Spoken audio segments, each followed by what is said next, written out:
ଚିଲିକା ପୁସ୍ତକ ମେଳା 2026 ଚିଲିକାର ପବନରେ ସାହିତ୍ୟର ସୁଗନ୍ଧ ଏକ ଅଭିଜ୍ଞତାର ଅମୃତ ଯାତ୍ରା।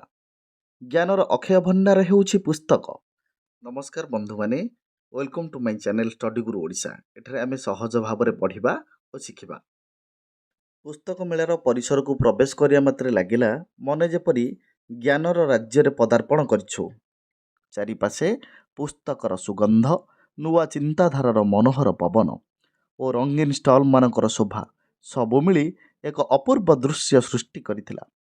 ପ୍ରତ୍ୟେକ ପୁସ୍ତକ ମନେ ହେଉଥିଲା ଜଣେ ଜଣେ ନୀରବ ଗୁରୁ, ଯେଉଁଥିରେ ଆମକୁ ଜୀବନର ନୂତନ ପାଠ ପଢ଼ାଉଛି। ଛାତ୍ରଛାତ୍ରୀମାନେ ଭିନ୍ନ ଭିନ୍ନ ବିଷୟର ପୁସ୍ତକ ଦେଖି ମନମୁଗ୍ଧ ହୋଇପଡ଼ିଥିଲେ। କେହି ବିଜ୍ଞାନର ଅଜଣା ରହସ୍ୟ ଖୋଜୁଥିଲେ ତ କେହି ସାହିତ୍ୟର ମଧୁର ସ୍ୱରରେ ମଗ୍ନ ହେଉଥିଲେ ତ ଆଉ କେହି ଇତିହାସର ସୁବର୍ଣ୍ଣ ପୃଷ୍ଠାକୁ ଅନୁଭବ କରୁଥିଲେ। ଶିକ୍ଷକମାନେ ମଧ୍ୟ ଛାତ୍ରମାନଙ୍କୁ ଉଚିତ ପୁସ୍ତକ ବାଛିବାରେ ପଥ ପ୍ରଦର୍ଶନ କରୁଥିଲେ, ଯାହା ଆମର ଯାତ୍ରାକୁ ଅଧିକ ସାର୍ଥକ କରିଥିଲା। ଏହି ଏକ୍ସପୋଜର ଭିଜିଟ୍ ଛାତ୍ରମାନଙ୍କ ମନରେ ପଢ଼ାଶୁଣା ପ୍ରତି ନୂତନ ଆଗ୍ରହ ଜନ୍ମାଇଥିଲା। ପୁସ୍ତକ ସହ ଏହି ସାକ୍ଷାତକାର ତାଙ୍କ ଜୀବନରେ ଏକ ନୂଆ ଦିଗ ଖୋଲି ଦେଇଥିଲା। ଏହା କେବଳ ଏକ ଭ୍ରମଣ ନୁହେଁ, ବରଂ ଜ୍ଞାନର ସାଗରରେ ଏକ ଅମୂଲ୍ୟ ରୁଚି ଥିଲା। ପୁସ୍ତକ ହେଉଛି ଜ୍ଞାନର ଦୀପ, ଯାହା ଜୀବନର ପଥକୁ ଆଲୋକିତ କରିଥାଏ। ବିଭିନ୍ନ ସାଂସ୍କୃତିକ କାର୍ଯ୍ୟକ୍ରମ ଗୁଡ଼ିକର ଆୟୋଜନ ମଧ୍ୟ ପିଲାମାନଙ୍କର ଖୁସିକୁ ଆହୁରି ମଜବୁତ କରାଇ ଦେଇଥିଲା।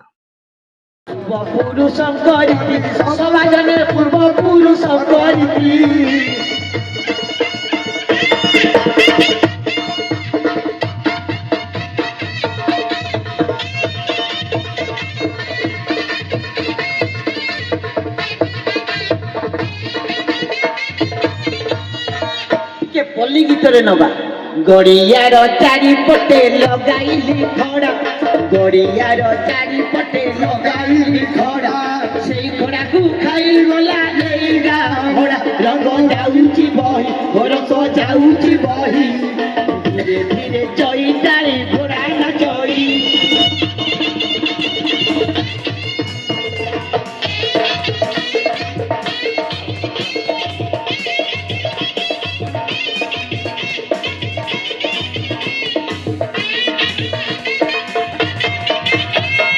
ଗଡ଼ିଆର ଚାରିପଟେ ବୁଣି ଦେଲି ବୋଉ, ଗଡ଼ିଆର ଚାରିପଟେ ବୁଣି ଦେଲି ବୋଉ, ସେଇ ବହି ଗଲେ ନେଇ ଗାବ, ରସ ଯାଉଛି ବହି, ରସ ଯାଉଛି ବହି, ଧୀରେ ଧୀରେ।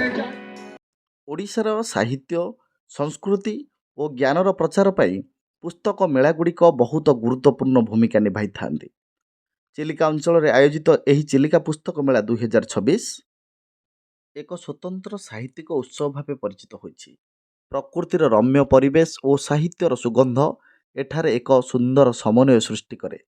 ଚିଲିକା ହ୍ରଦ ଏକ ପ୍ରସିଦ୍ଧ ପର୍ଯ୍ୟଟନ ସ୍ଥଳ ଏବଂ ସାଂସ୍କୃତିକ କେନ୍ଦ୍ର ଅଟେ। ପୁରାତନ କାଳରୁ ଏଠାରେ ବ୍ୟାପାର, ସଂସ୍କୃତି ଓ ସାହିତ୍ୟର ବିକାଶ ହୋଇ ଆସିଛି। ଏହି ଐତିହ୍ୟକୁ ଆଧାର କରି ପୁସ୍ତକ ମେଳାର ଆୟୋଜନ ଏକ ଗର୍ବର ବିଷୟ। ଏହି ପୁସ୍ତକ ମେଳାରେ ବିଭିନ୍ନ ପ୍ରକାରର ପୁସ୍ତକ, ଓଡ଼ିଆ ଉପନ୍ୟାସ, କବିତା, ଗଳ୍ପ, ଶିଶୁ ସାହିତ୍ୟ, ଶିକ୍ଷାମୂଳକ ପୁସ୍ତକ ଏବଂ ପ୍ରତିଯୋଗିତାମୂଳକ ପୁସ୍ତକ ପ୍ରଦର୍ଶିତ ହୋଇଥିଲା। ଏହା ଛାତ୍ରଛାତ୍ରୀ, ଶିକ୍ଷକ ଓ ସାଧାରଣ ପାଠକମାନଙ୍କ ପାଇଁ ଜ୍ଞାନର ଏକ ବଡ଼ ଭଣ୍ଡାର ରୂପେ ପରିଗଣିତ ହୋଇଥିଲା। ଚିଲିକା ପୁସ୍ତକ ମେଳା 2026 ମାତ୍ର ଏକ ପୁସ୍ତକ ବିକ୍ରୟ ମେଳା ନୁହେଁ, ବରଂ ଏକ ସାହିତ୍ୟ ଓ ସଂସ୍କୃତିର ମହୋତ୍ସବ। ଏହା ଜ୍ଞାନର ଆଲୋକକୁ ପ୍ରସାର କରି ଓଡ଼ିଶାର ସାହିତ୍ୟକୁ ଆଗକୁ ନେବାରେ ଅନେକ ସାହାଯ୍ୟ କରୁଛି।